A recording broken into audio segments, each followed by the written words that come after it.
No, I'm not a writer. Okay. Something is about to break.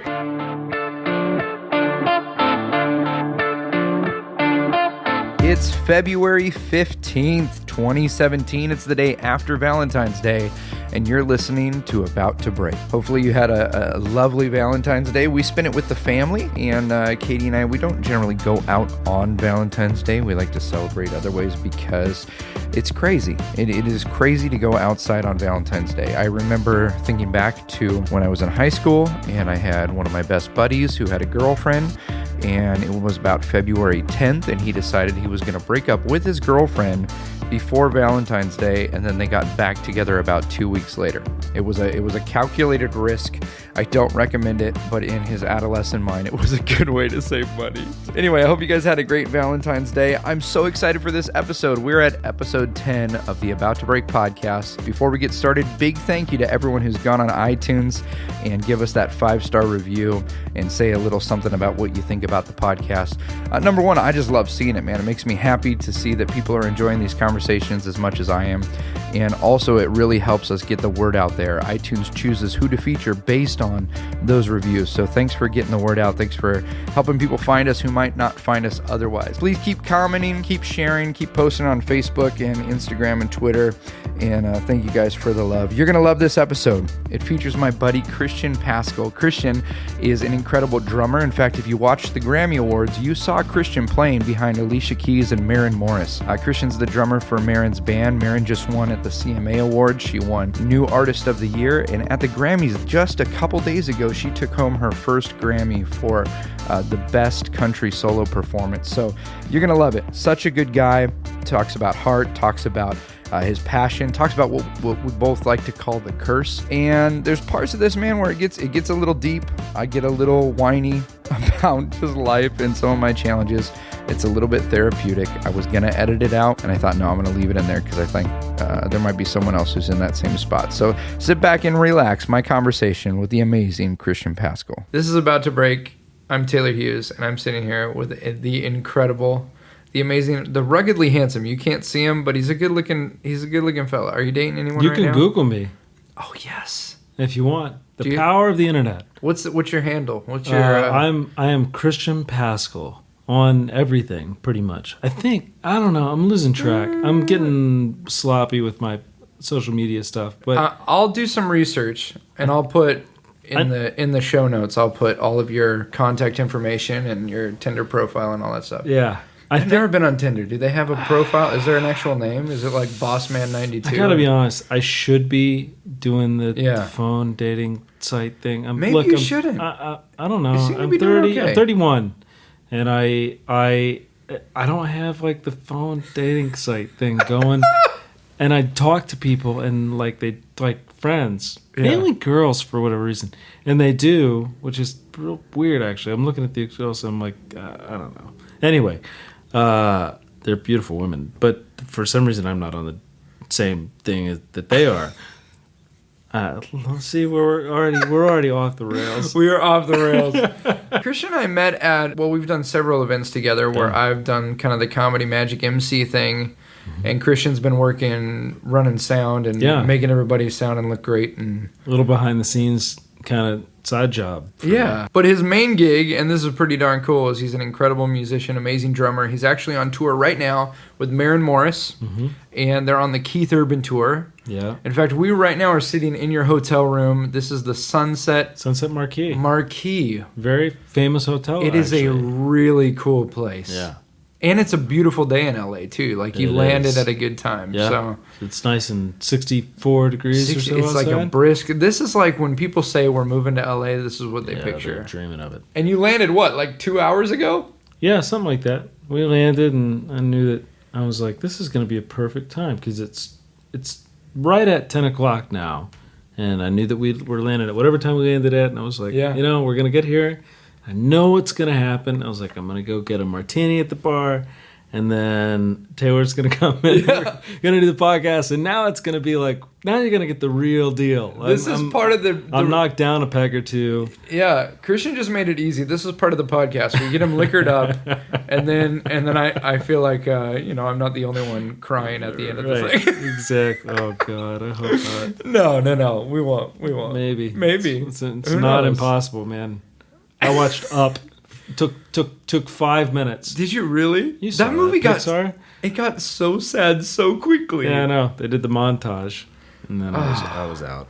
I don't understand. I think it's a Disney move. Like in that movie, it was this sweet happy couple, and then the wife dies. Mm-hmm. Right? That's how it starts. Right. Most Disney you find movies, out why he's a mean old man. That's right. Yeah, that's true. I've got 2 little girls. They're 8 and 11, and so we've seen every Disney movie like 20 times. Mm-hmm. And I figured it out. Like Disney's method of making movies is like, let's create a family and immediately kill the parents, right? Because like, if the parents were around, they're not gonna let their kid go off on an adventure, right? So you gotta get the parents out of the way, and then you can do whatever you want. Yeah, it's amazing. Yeah, put the kids out there. Yeah, happily ever after starts with parents dying. Yeah. How long have you been playing with Marin? So Marin, that started. It was right at a year ago. Okay. I had been with, if anybody knows, a guy named David Crowder for about 3 years before that. And so David was in the Christian music industry, and that was a really brilliant, great time with him. And then, long story short, I got connected with Marin and saw what she was doing, heard her music, and she was, at the time...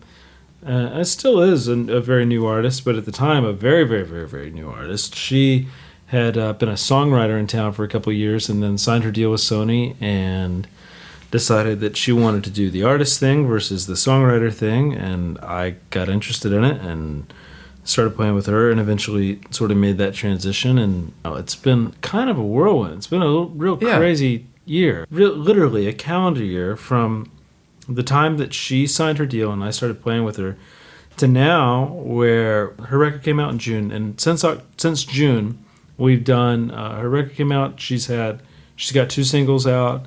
Both have done really well. The first one broke top 10 and actually broke the record for a female artist on Impact, meaning like when the single hits radio, where it lands for any genre. So she broke that record, and then obviously this Keith Urban tour we're on now. We've played with Eric Church. We did Red Rocks. We've done...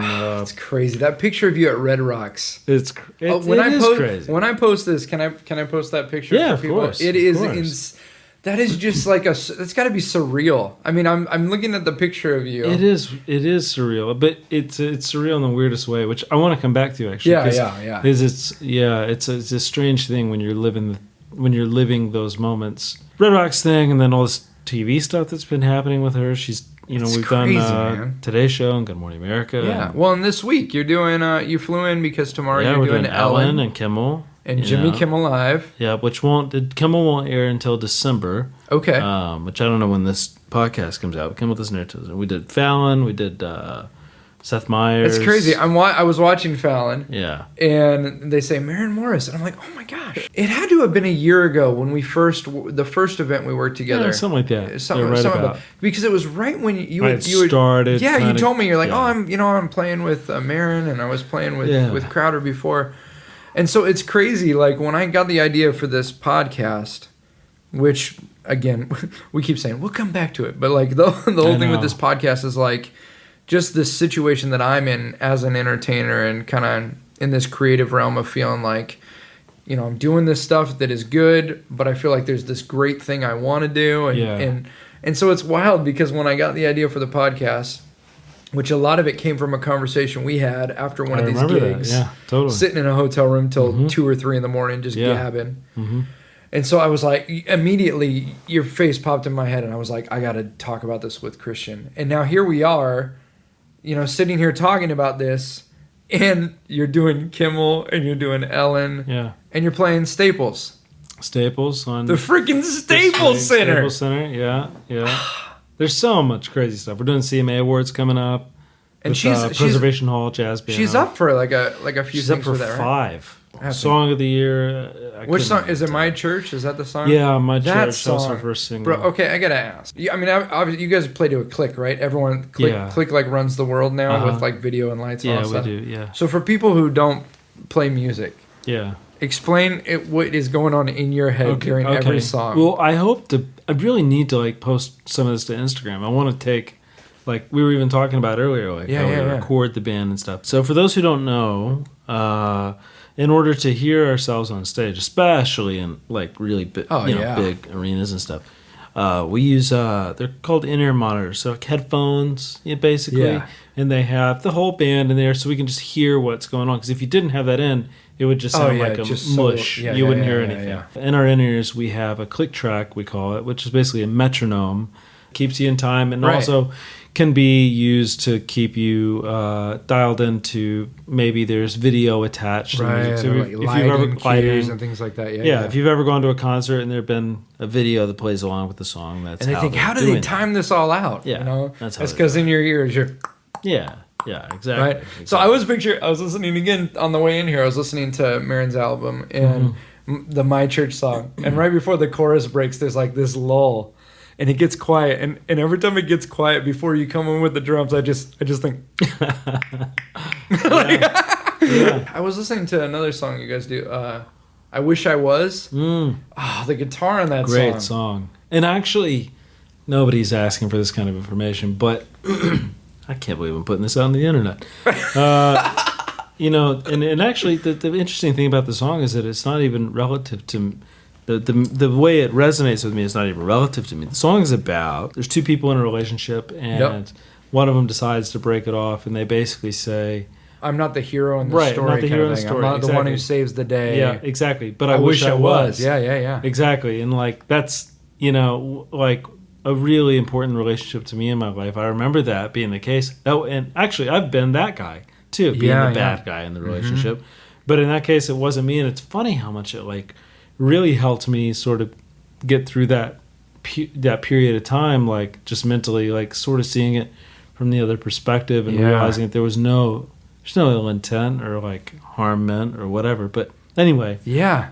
It's crazy how music can just transport you to like a totally different place. Like, do you have those moments where, this is a song you've played 100 times or, probably way more than that, 1,000 times you played this tune. But then, like, there's those moments where for some reason that night it just hits you. Like, do you still get that? Like, yeah. Sometimes maybe we're playing I Wish I Was, and I'm, like, sort of taken back to that time. Actually, often with that song. And I don't even know if Marin knows that. I don't know if I've even talked to her about that.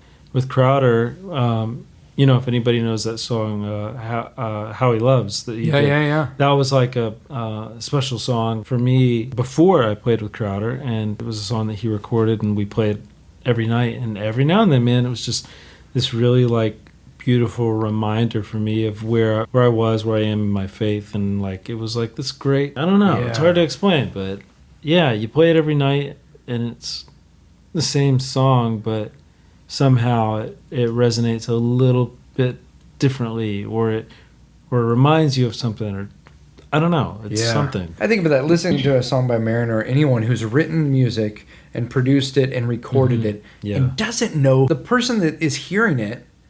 Like, she's put this out there and has no idea what it means to people. I mean, you probably get notes and messages and things like that. Just to think about the impact that something that came through you could have to the rest of the world is like... The thing about music to me is that what makes it special is that it's a medium in which I can take an emotion, take something that I've felt, and try to document it, not just in words, but also with this thing that's like physiologically tied into our psyche, right? I could play the same music that goes along with a lyric that matches it. You feel a similar emotion, just the way that we're wired. And I think that's an amazing thing. And so you take an artist, so for example, Marin, and she writes a song like Wish I Was, like we're talking about. And now she's constructed it in this beautiful way that you can relate to it. You listen to that and you're like, that's me. Right. And somehow maybe it's just maybe it's as simple as the fact that you, in that moment, feel like I'm not the only one that's ever felt this way or been through this or whatever. Right. And you could apply that not just to sad stuff, but happy stuff. It's like, I don't know. I think that the reason that music is on planet Earth is to bring people together. I don't think it's meant to be I think it's fine if it's a solitary thing, if it's just for you, if you're writing it. But I think ultimately it was meant for us to share with each other and to and to connect on a deeper level than just words can. When was the first connection you had to music beyond just listening to it on the radio? When did you go, I don't want to just enjoy this, I want to create this, I want to be on the other end of putting stuff like this together? Well, I started taking piano lessons at 5 or 6. Maybe it gets back to the curse that I was talking about earlier. Yeah. As long as I can remember, I had to do. Yeah. It was the reason I was a terrible student. Was that because you knew you wanted to do music, so school didn't matter? Kind of. I don't need school to do music. Yeah, I wasn't a bad student because I wasn't intelligent enough to do what I was doing. I was a bad student because I was distracted, and I wouldn't turn in my homework and stuff. I wanted to go play drums and. You one of those guys who could get by, you could just kind of half-heartedly. I squeaked by. Exactly. Yeah. I squeaked by. Because we were having a conversation briefly before we turned on the recorder, and people don't know about the curse. But one of the things we're talking about is this idea that as a creative person, you were saying it's a curse when you go, I have to do this. Yeah, kind of. If you could be happy doing a desk job and making, you go make, 80 grand a year sitting at a desk, 5 days a week, and I'm really take actually a couple quite of vacations. Quite envious of people. I've been in the creative arts my whole life and did music and magic and that kind of thing. But until about 3 years ago, I didn't get what you're saying, but it's so resonating with me because I had come to this crossroads in my life and decided I was going to go full time with entertainment. Mm-hmm. And at that moment, I told my wife, I was like, you know what? If I don't try this, I'm going to regret it. Yeah. But if I try and it doesn't work out, I'll be fine. I thought, so true. I thought if I try this, if I give it a go and I can't make it, whatever. What's the worst that could happen? I'll be fine. Mm-hmm.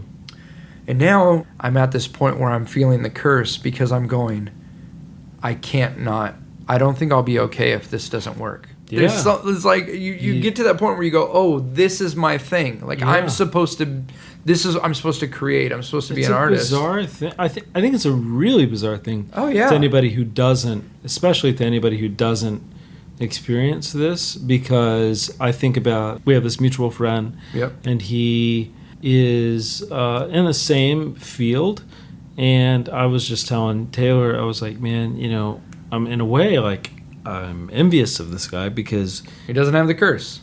Yeah, he doesn't have the curse where he, at least in my case, he has to work in music. I'm like, if I don't do music, I die. Yeah. It's funny. I'm attracted to what these different label guys that we know.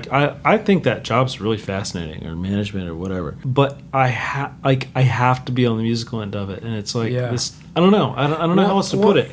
And I think part of the curse comes from when it's your livelihood is tied up in it. When music's just a hobby. Yeah, it's a different thing. It's different because different. For me, when performing was a hobby, and if I got paid every now and then to do it, it's amazing. Right. No big deal. No pressure. Yeah. I'm not dependent on paying my bills with it. But now it's this weird thing where it's this is how I pay my mortgage. Yeah. This is how I feed my kids. Yeah. And so not only is that pressure of I've got to make something happen. What's funny you say that. I'm sorry, I don't want to cut you off. Please. But it's funny you say that because it feels like I think of I remember when I was a kid, I didn't know what this meant, but you'd see suitcase Vegas or bust. You know what I mean? On the deal? Yeah. But now it feels like music or bust. And it's and the further you get, the more real that becomes. Right. Because when you're, so now it's I'm in high school. Music or bust. I'm playing music. It's And there's very little risk involved. Right. And then the further you get, I'm now I'm, at the time of the recording this, I'm 31, which I don't think is old wise man by any stretch of the imagination. But now I've been through a handful of years as an adult technically, and paying my own way. And now it's like you're saying, you know, I don't have a family, but you have a family and you have this sort of thing. It's like everything becomes higher risk. There's higher and higher stakes at play. And it becomes more scary in a way, to where I continually look back and I'm like, okay, I hope I'm making the right decision here. Right. Because if I'm not, like, I'm going to be okay. I think I'm going to be fine. Right. I hope. But like, I don't know what else I'm going to do. When you made the call to, I mean, you were with David Crowder for 3 years, and you guys still have a great relationship, and that was amazing time. You didn't leave because it was bad. No, not at all. You left because maybe this is going to be something that's great too. Right. You know what I mean? Yeah. But even that was a gamble. It was a big gamble. Because, I mean, that's why I'm David amazed. was really good to me in that gamble, for the record. But, yeah, it was a gamble. I was walking into something that was a risk. It's a really interesting thing. Nobody can see my hand right now. It's kind of like diagonal. It's like imagine a plane taking off. Yeah, we're drawing a graph. Yeah. You know, the older you get, obviously, the more that's at risk. Right. In a sense. Yeah. At least in music, and I'm sure in a lot of in every similar industry. Yeah. Or business. You get to a certain age, and you kind of need to have arrived at a certain point at that age. Good. Or you might want to find something else to do. Right. And that continues. You know, it's like when you're 30, when you're 40, roughly. Right. Like whatever, those things continue, and then so at a certain age, you kind of need to have arrived at a certain point professionally for this to make sense for what is most people's lives. Right.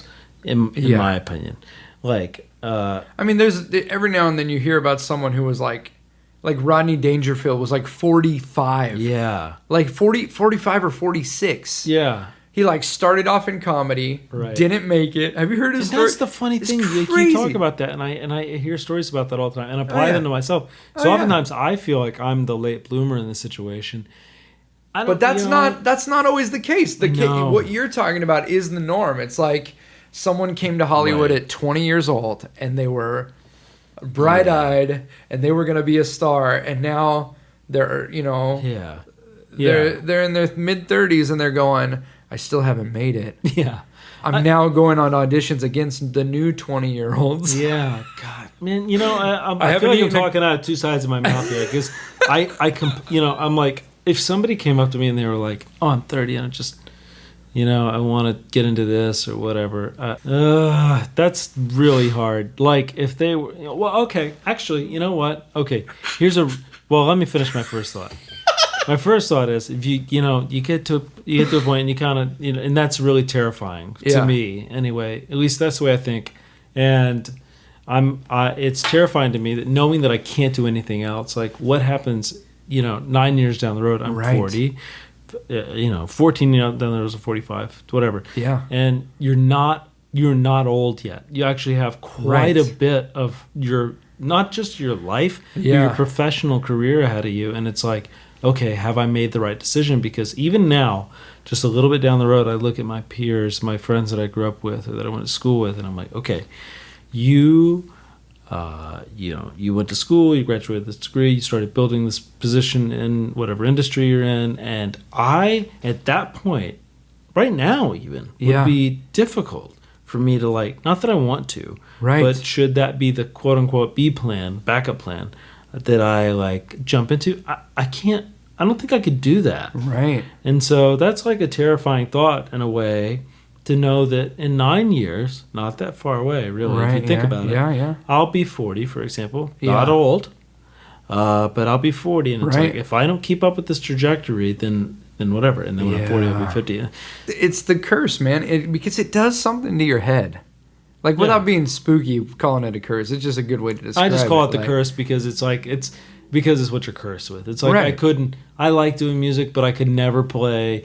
It's people were like, okay, if I paid you the same amount of money to play at X restaurant every Thursday night or whatever, Monday through Friday. Or paid you twice the amount of money. Exactly. I would be like, I can't do it. I can't do it. I don't know why I can't do it. And isn't that weird? Isn't that like really messed up? Well, it's weird because most people, the decision is all based on money. Right. So it's like, oh, I just got to clock in at this desk and I'm going to make 120 grand a year. It's like, I couldn't do it. I could not do it. Yeah, that's a really bizarre thing. It is weird. That's actually the best way to put the curse. You can say, Christian, you can play at Houston's. Right. Every night. You 4 hours. They have that iced tea that's like not tropical but not regular. Like it's got that little there's a little it's like but it's like a little it's something special. No, it's I like something that. special, Yeah, you know? I like and you get all that iced tea you want. I love Houston's. Yeah. I hate to say that. And it's just a 3-piece. It's and you got a guy on the upright bass and exactly. And no offense to those guys who are doing those gigs. I don't know. I can't do it. Now I don't want to creep you out if this thought hasn't entered your head. All right. But right now, you're doing pretty darn good, man. No, I know. No, I'm saying, but here's what I don't want to creep. But like, does part of you go, what happens when this is over? Yeah, man. What happens when this gig is over Every day. Now I'm back at a banquet room every day, mixing monitors every day for some guy on a keyboard every day, and that's fine, But yeah. All the time. I remember hearing Jay Leno. Well, Jay Leno did the Tonight Show for 17 years. Uh-huh. Never spent a dime he made on the Tonight Show. Well, I heard that. Yeah. And when people ask him why, because the guy still, when he was doing the Tonight Show, was doing comedy like 4 or 5 nights a week, doing clubs. Right. He'd film in Burbank, then he'd go fly and do a gig in like North Dakota. Right. Come back the next day, do it again. Yeah. And he said because he spent so many years, getting $10 to drive cross country to perform for 15 minutes, that there's something that the curse does in your head where you go, I don't know if this gig's going to be my last one. Yeah. To take a guy who's got more money than any person could ever need in 3 lifetimes. And I hope this guy is fine with me sharing this story, but you could change the name. I think he would be. Okay. If he's not, he'll call me and he'll Yeah. Actually, we can take it out if I think he's good with it. But actually, I know he would be. So Keith Urban's bass player Jerry, and he's a guy that I've known of for 100 years. Oh yeah. And I know he would be fine with me telling this because he, whatever.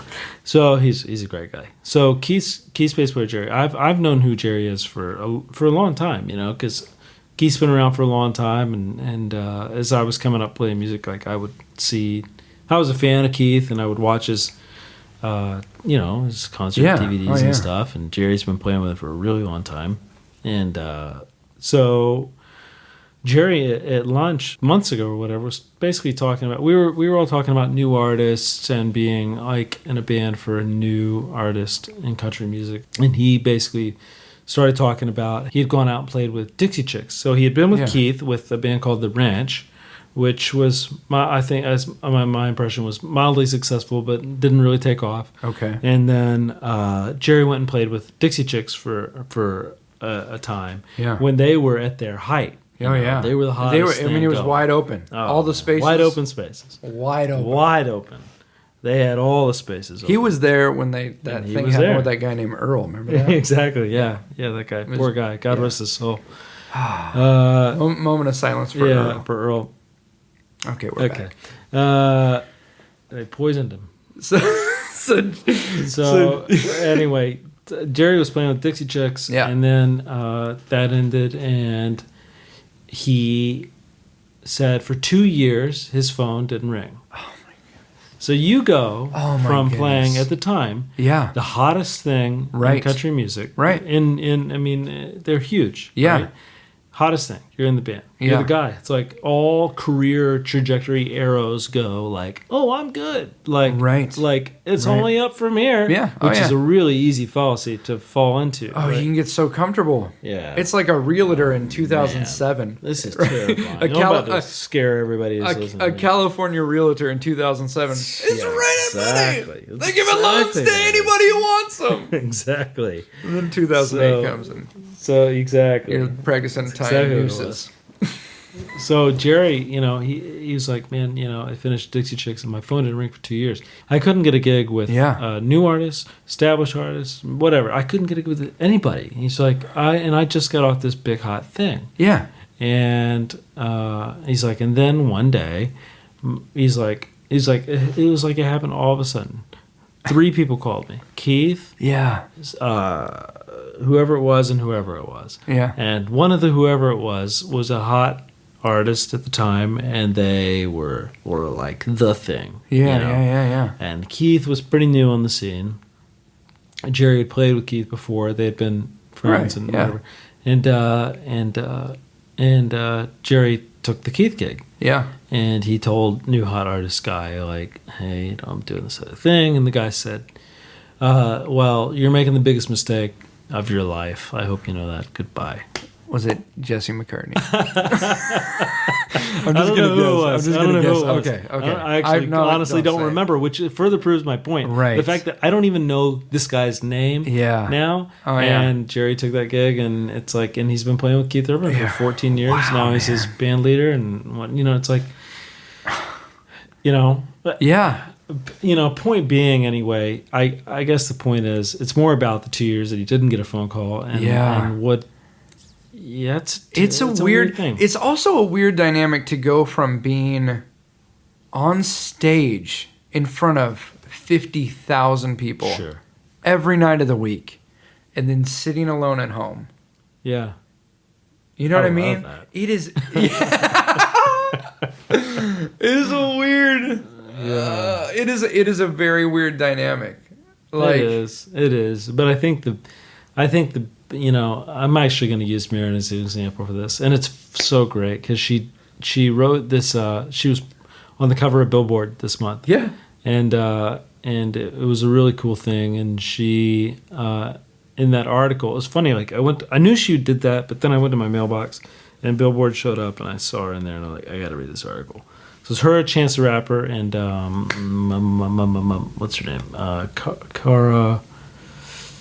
Oh man, I'm gonna sound like an idiot when this thing comes out because she's amazing. Host to a record. Anyway, we're gonna Alicia Cara, is that right? Is that maybe. Anyway, so wow. Sorry if I get emails, hate mail about this. She's so good. What we'll do, afterward, we'll go Google it, and then we'll just dub in.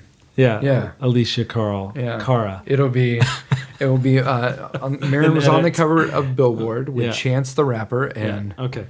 So, actually, here, let's do it now. Would that help? Oh, it's Alicia Cara. You do realize there's no way I'm editing this, right? No, I actually encourage you to keep it in. Alicia Keys, as I'm Googling that.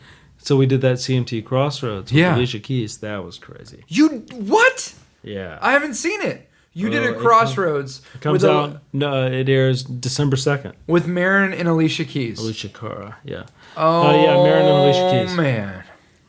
That was crazy. Was that insane? Yeah. So you played? I did. You played with Alicia Keys. It was amazing. And Maren singing Alicia's songs. Yeah, and vice versa. Yeah. Oh, that is amazing. It was so good. Now, when you were doing that, where's your head at? Like, where is your mind when this is going on? Are you just thinking, don't screw this up? Or you're a pro, like you're a professional. Like, I'm not saying, like, did it even seem real when it was happening? Where were you? Well, okay, so I played Maren songs 100 times, so that's great, and she's amazing. But I'm a little used to that. Yeah. With Alicia, she's somebody that I've looked up to for a really long time and loved her records. I mean, I remember. So here's the short of the story is that she has a really complementary band. So she didn't have a drummer, she didn't have guitar players, whereas we had a drummer and guitar players. Right. Yeah. So we didn't have a keyboard player. She has a keyboard player. That sort of thing. So we walked into it going we're going to be complementary bands. We're going to try and do a real Crossroads thing, where we don't just sing each other's songs. Kind of intermingle the thing a little bit. Yeah. So we, so some of us played on her songs, some of her guys played on our songs, and it was amazing. So I played on the big one that I wanted to do was "If I Ain't Got You." I don't know if you remember that song. Oh. So that that song, all I'm thinking going into this is I'm like, okay, as soon as I say you're doing Crossroads with Alicia Keys, it's like, okay, all right. I'm like, okay, all I want to do is play If I Ain't Got You. Yeah. And I don't know if she's bringing a drummer or whatever, but that's all I need in my life is to play If I Ain't Got You with Alicia Keys. Yes. So we do it, right? That's one of the songs that I'm playing on. And so I hope it's good, man. I haven't even seen it. Oh, man. I hope it's good. I mean, but that was such a high pressure thing. Yeah. We had very, very, very, very few hours of rehearsal. Were you able to enjoy it when it was happening, or was it? I kind of was. Yeah, I was. I mean, but speaking to the pressure level, quick story. I mean, we, there were 2 hours of rehearsal the first day, 3 hours of rehearsal the second day to do about 10 songs, where the bands are trying to figure out each other's deal, and the singers, Alicia and Marianne, are trying to figure out who's going to sing what. Very little was done ahead of time in our case, in a really brilliant way. I don't say that in a critical way. Right. It kind of allowed for things to flow naturally, but there's very little rehearsal time, and so the first day we ran a little bit of If I Ain't Got You, and then it was like, okay, next song. And then the second day we ran, which was the taping day, we ran a little bit of If I Ain't Got You, and then Alicia was like, okay, well let's do this where the band doesn't come in until the second verse, and that'll be great. We're not doing the song with a click track, by the way. And then she's like, okay, next song. So next song, then we move on. It's like, okay, well, that's what it's going to be for the taping. We haven't done it yet. And you're not playing to a click. Which means that it's a little more free-flowing. It's loosey-goosey. And you don't know what she's going to do. Right, and I've never played with her, so I don't know what her feel is. So she starts singing the song. How does she cue? Does she just go into it and you got to follow her? Right. So which her band told me, her keyboard player, Justin Gilbert's his name. He's brilliant. So good. He was in Timberlake's band. He did the 2020 tour. He's a bad boy. Yeah. So they were all like, yeah, she just is going to want you to just you drive the ship, you do the thing. And I was like, okay. So she is playing the song, and she's very flowy. Yeah. Very the tempo is not consistent at all. Right. And then we get to the part, and all you've got to get a tempo with her is ba ba ba ba ba ba, and then the band's in for the second verse, and she just does her deal, and it's like off the map, right? In the best way. When you're listening to it, you're like, that is so good. And then it's just like ba ba ba ba, and then I'm like, okay, there's our tempo. Here's where we are, and so we go, and I hope it locked in, and it was good, but So we did the song, and it was amazing, and it was such I cannot wait. I can't wait either. Those Crossroad things are some of my favorite things ever. And I think this was a good one. I really do. I mean, my friend. They're so different as artists.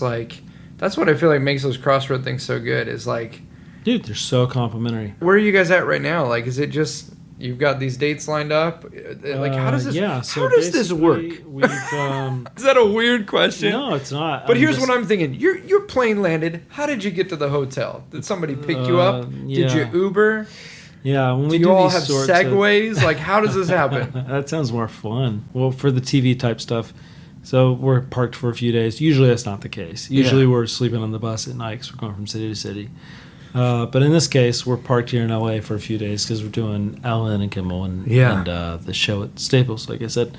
So we landed, and they have a big Sprinter van kind of thing, and pick us all up, and we drop us off at the hotel. And, it's nice. It's so cool. It's nice. Here we are. I walk into my room in my head, I'm like, I deserve the Hampton Inn, which is a great hotel. Yeah. But we're here in a kind of a suite situation, right? With the couch. It's incredible. This is bigger than we just moved, and this is bigger than where we lived before. Totally. With 4 of us. Yeah, exactly. That's another weird dynamic too, especially, and I guess it sounds like this is somewhat the case when you're touring. because a lot of it is whoever's sponsoring the tour or who's Yeah, it right. kind of is. I mean, like I do a lot of corporate events, and I do a lot of, well, you've done like conferences and that kind of thing. Yeah.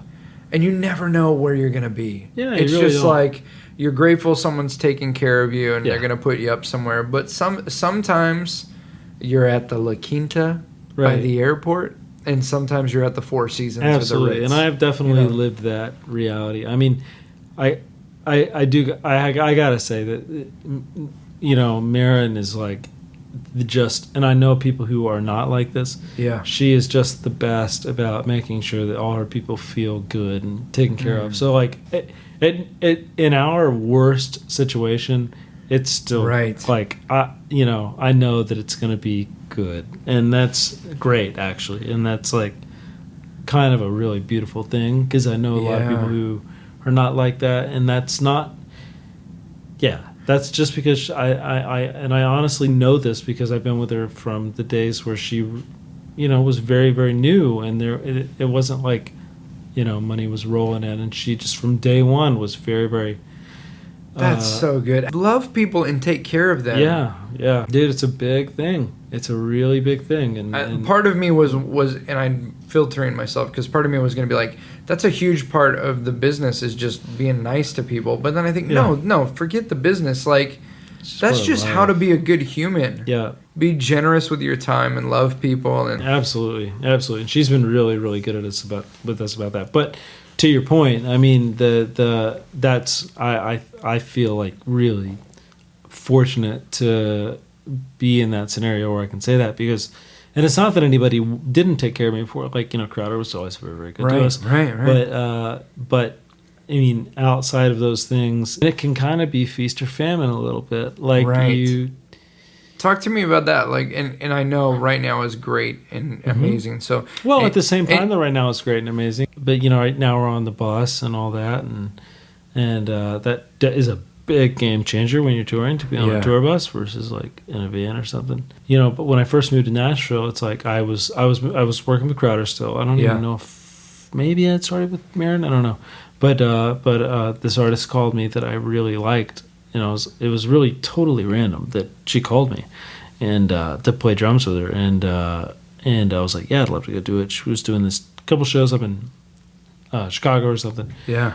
Not a long drive, but 6-7 hours or something. And it's like I hopped for no money really, comparatively, and I was like, dude, I want to do this. So I hopped in the car with her, and we cruised up to Chicago, and we did a couple shows in her SUV. Like, and that was like one of those moments where it's like, it's not. Maybe it's going back to the curse. It's not about the money. It's not about the nice hotel. It's not about the whatever. It's just like, you just want to do this. I can do this. This is going to help my career, and it is going to pay the bills. And at the end of the day, I mean, I know we haven't mentioned this yet, but at the end of the day, I could be in a cubicle somewhere, or I could be working at a restaurant or something. And I've worked at a restaurant, and I'm not saying there's anything wrong with that. I just, I would rather do this. And this is great. Like, I'm so fortunate. We're so fortunate. Right.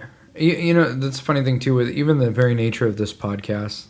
Like, if I get in my head too much with it, then I think like, what am I complaining about? Yeah. Like, how many people there, especially, I do comedy magic shows, which is a very weird genre. But there are, I can think of 10 friends right now who do what I do and who would kill to have the opportunities I've been given, not that I've earned. Right. Do you know what I mean? Oh, like, yeah. I do. To be able to get work and to feed my family doing the types of things I'm doing, I don't know. That's why I feel like, what am I complaining about? And on the other hand, part of me is just like, there's something else. Yeah. And it's not in a like. No, it's not in a. You're not fortunate for what you're doing. Right. Not ungrateful, and it's also not. I've realized two things in this. I've realized, one, that the types of entertainment I'm doing right now is not the end game for me. I don't know what it is. I couldn't tell you what it is. But the other thing I've learned too is I don't want to be a household name. Like, I don't I don't want to be Jimmy Fallon. You know what I mean? Like, I don't. At one point, I thought I did, you know? Mm-hmm. I just want to have enough people like what I do that I can do the types of things I want entertainment. You know, I think it's like a musician. They want... I don't need to have everyone like my music. I just need to have enough people like my music that I can make a living and give them something that they're going to be... Their life will be a little bit better because of it, you know? Yeah. I do. Yeah, I know. Yeah, it's a weird thing. Like, it's a weird deal. You're fortunate. I'm fortunate. It's like it's hard to complain about much. Well, if anything, I can't complain about anything. Right. I think the other thing I've realized too, and this is, and I don't know when this podcast is coming out and how much I will have talked about this, but this is just where I'm at right now. I mentioned to you that I'm in this weird space where I've realized I'm an entertainer who doesn't have an audience. Right? Yeah. And the reason that's weird is for a few reasons. One is I can't create what I want to create if I'm performing for someone else's audience. Mm-hmm. Because if I'm doing a show for a company, I got to be concerned about that company's vision and their appearance and all of that. Right. You know? Yep. The other thing that's weird, and I think you could probably relate to this from like the musician side of things, is like if you don't have your own audience, you always have to wait for someone else to hire you to be able to do what you do. Yep. So like we've all seen a kick-ass wedding band. Mm-hmm. Like you've been to a wedding and you're like, this band, amazing musicians. Yeah. But the deal is when that show's over, they're sitting by the phone waiting for the call, you know? Yeah, that's a different thing. I mean, I think that, and maybe, I don't know if this is where you're going, but I remember having this I don't know where I'm going, Christian. I had this realization, like, it was a couple years ago or whatever. I was at a church. I was in Atlanta. I was at this church, and they were doing and actually kudos to anybody who's involved in this, if you ever hear this, but because it was really, really good. But they were doing this, like, opening bit, you know, like, song, and it was this cover of a Foo Fighters tune. Yeah. And I remember, like, everybody's like, I was like, oh, you got to go see the Foo Fighters team. They're doing that downstairs. You know, I was like, all right, cool. So we go down there and I watch it. It's great. It's really well done. Sounds great. Looks great. They got the big bright thing going on. You know, they're doing the thing. And I just remember feeling like, I was like, you know what? I was like, this is cool. And everybody's really getting off on this. But at the end of the day, all they're doing is imitating something that's already been done. Yeah. It's like you're imitating. You're getting off on imitating a Foo Fighters song. It's like I realize that there are two different categories of artists in the world. There are imitators and there are creators. And I just decided, I was like, I don't want to be an imitator. I want to be a creator. It's like that lighting guy in there was doing a really great job. Yeah. And it's like, but I don't want to be that lighting guy. I want to be the Foo Fighters lighting guy. I don't want to be the guy at the church making the lighting show look cool as best I can because like watching the YouTube video to see how they did the lights. Right. And that's that is a great job. In the right heart and out of the right place, I think that's a brilliant like vocation, you know, to be the guy at the church. I'm not slamming that. Yeah. All I'm saying is like for me, if you're wired this way, it would be a terrible place for me. Right. And I don't just mean for my psyche.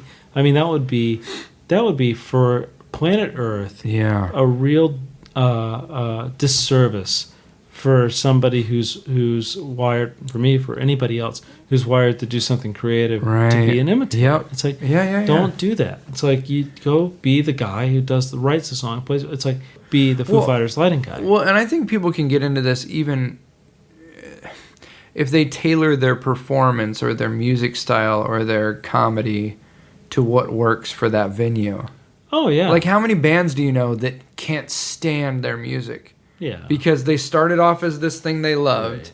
And then they had that one song, you know, that one song that was different? Totally. Like, they were like a punk band, but they had that one kind of poppy song, and that took off. And so the next album, every freaking song sounds like the one-hit wonder song. You know what I mean?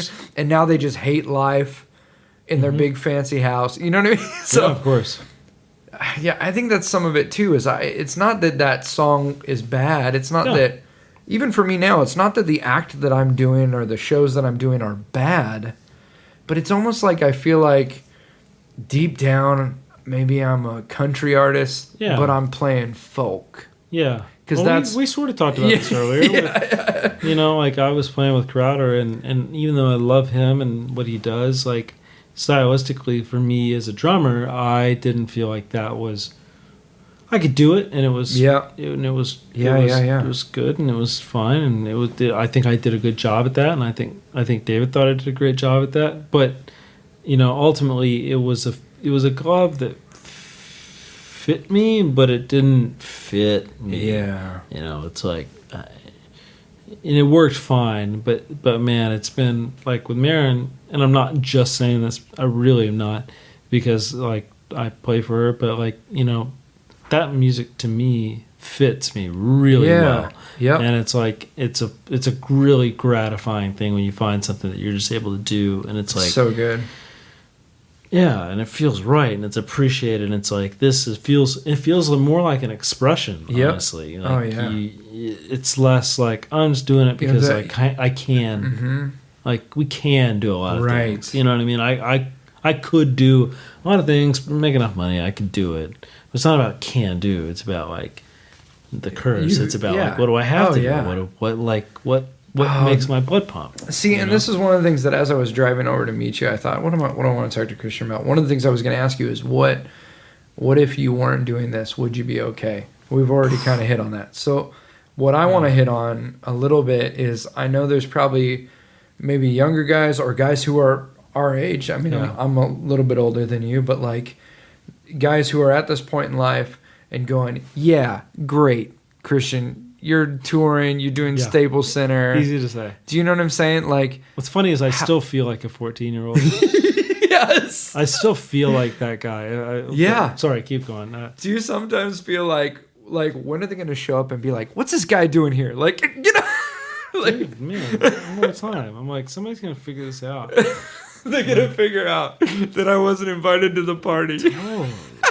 Like, I'm having a blast, but I'm super paranoid that any moment now, they're going to be like, bro. Every day, it's like, I feel that way sometimes. I mean, I mean, at the same time, I do feel like I get it. I don't know, man. It's just weird. You have these highs where it's like, man, I did this show, and it was amazing. It was incredible.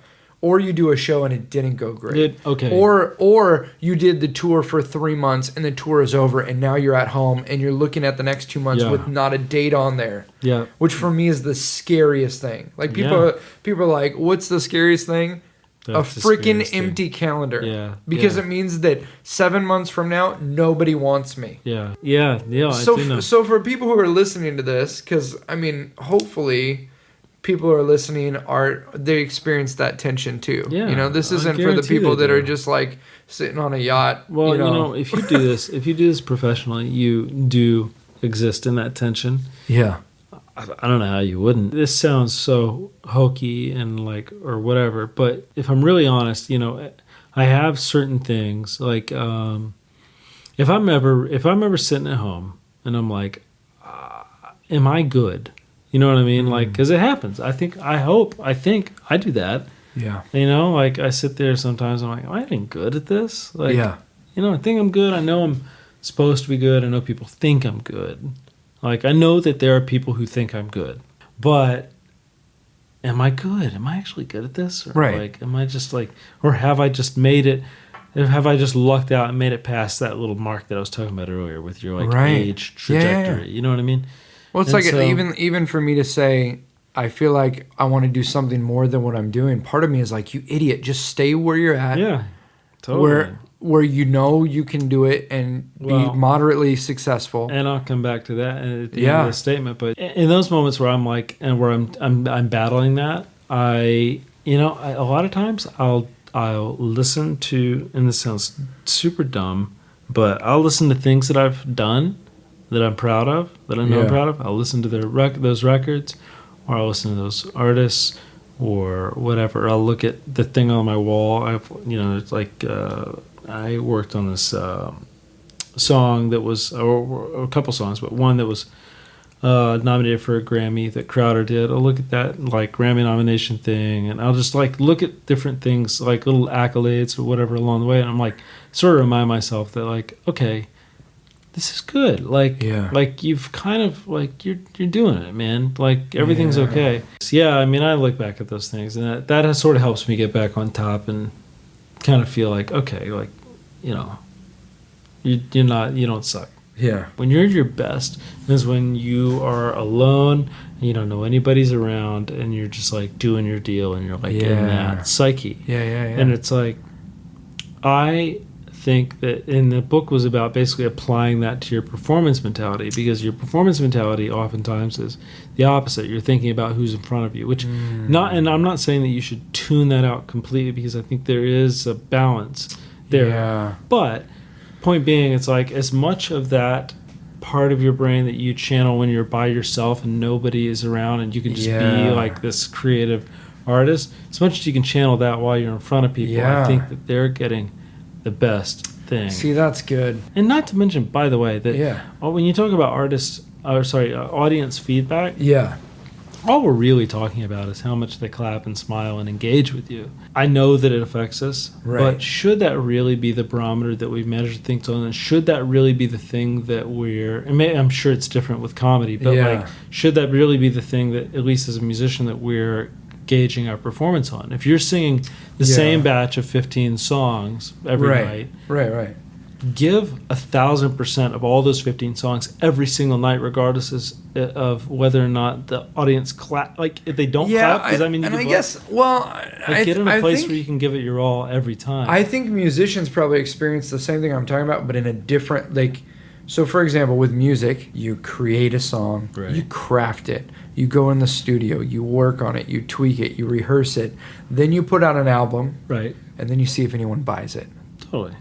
Well, and sometimes they don't buy it, and sometimes you don't get a tour out of it, and some, you know, for a comedian or an entertainer, you craft it, you take it on stage, and immediately you see if they hate you. Yeah. You know, imagine that's imagine very, like very true. It's probably not music not is a different thing, I think, in that sense. Yeah. You're right. Part of you is like, just put it out there, just be yourself, but it is very challenging when you're creating. Well, feedback is really important. Yeah.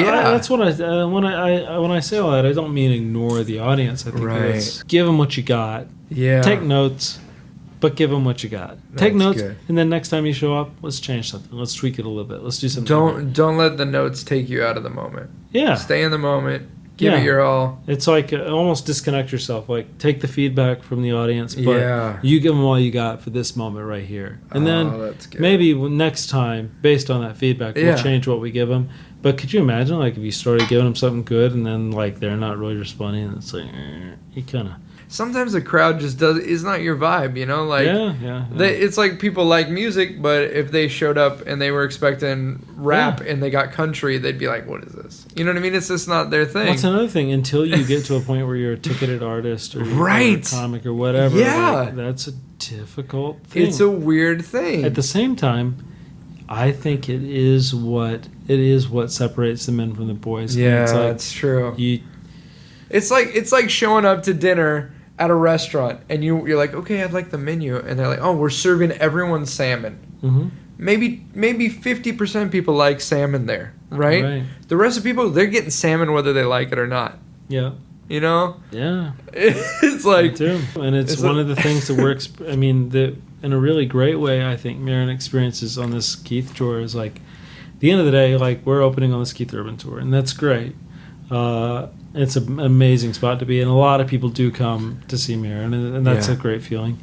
You know, at the same time, there's a lot of people who maybe don't know who she is, or even if they do, are not there to see her. They're there because they're Keith Urban fans. And so it provides this really difficult, I think, beautiful position for her where she gets to be like, okay, I'm gonna go out here and basically I'm gonna give it to you. Yeah. And even if you're not a fan of me right now, by the end of this set, I'm gonna make you my fan. Oh, and it's like, so good. And it's a really cool thing, like when that happens, because you step out and you play the first song. Yeah. The first song we play on this set is what I was gonna ask what the opening song is. We play a song called Sugar. Yeah. The first song. I Yep. love that song. So we play that song. And That's it's the first song on the record, right? Yeah, it's like we play Sugar, and it's like, okay. And we start busting through these songs. Yeah. It's very, like, it's cool, man. It's like by the end of this little set, it's like, people are down, man. They're engaged. I love it's like, it. And it's so cool because you take a girl like her and she walks out there and she just like just gives it the business. Oh, yeah. and you know, you get to win people over. And I know music's different than comedy or whatever, but you know, it's like that's an awesome thing. It's like, and that to me, that's sort of like, I've never been in her shoes, so I can't really relate, but I like to think that that's sort of training in the best way for when it is sort of in your court, you know, when people do your own shows, which we've done too, when people are there to see her, and that's a very different scenario because people walk in and they're jacked about seeing Mary Morris, and that's like a deal, and it's just that much better show because she is used to like I don't know, delivering her art herself, being into the crowds who aren't. She has to earn it. You know what I mean? Over here. I don't know how that applies to anything else. It's encouraging me. Hey, guys, thanks for tuning into my therapy session with Christian.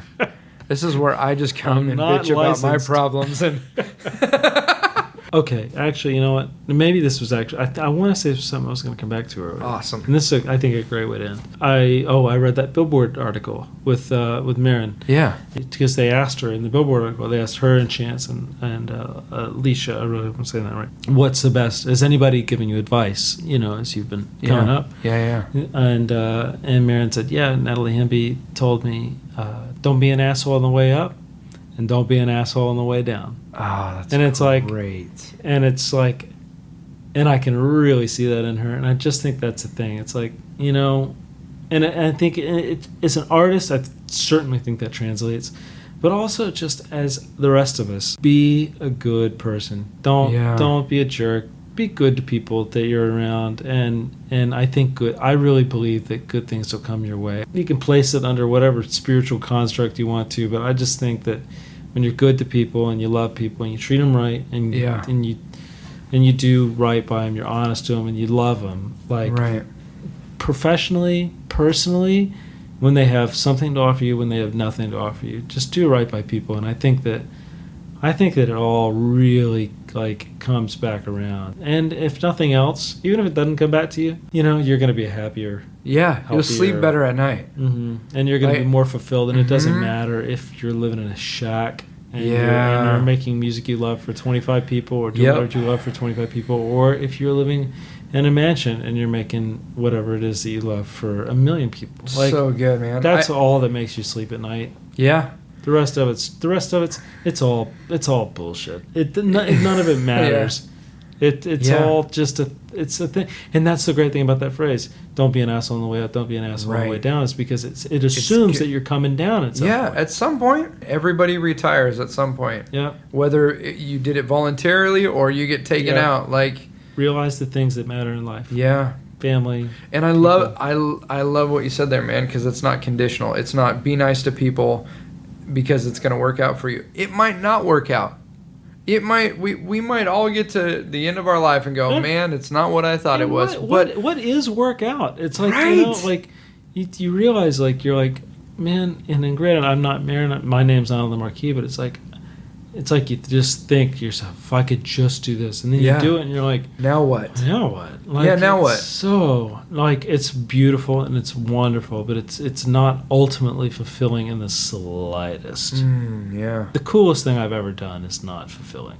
And that's why we come back to the moments that you talked about earlier. It's like, well, when you're feeling down, when you feel like you suck, what do you do? It's like, I think you'd be hard-pressed to find anybody on this planet who just feels like they've made it. Yeah, I haven't met anybody. Well, and that's part of the deal with this podcast is we are in LA right now. Mm-hmm. I live in Southern California. Yeah.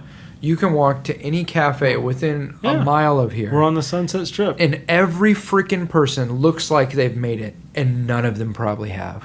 Yeah. And you see people who are spending $50, $60, $70 to have a sandwich that they made making a sandwich at Subway that morning. Right. Because everyone's got this idea that we got to play. Yeah. And that's where it's like, I just want to have I want this.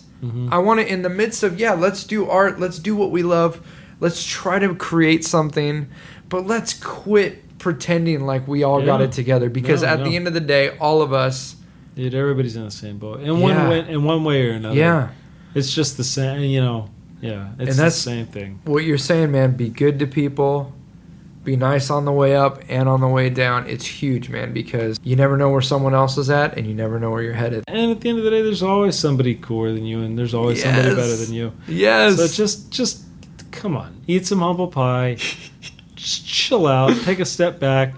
I'm sure you're very good. I'm sure I'm very good, but I'm not that great. So, and you're not that great.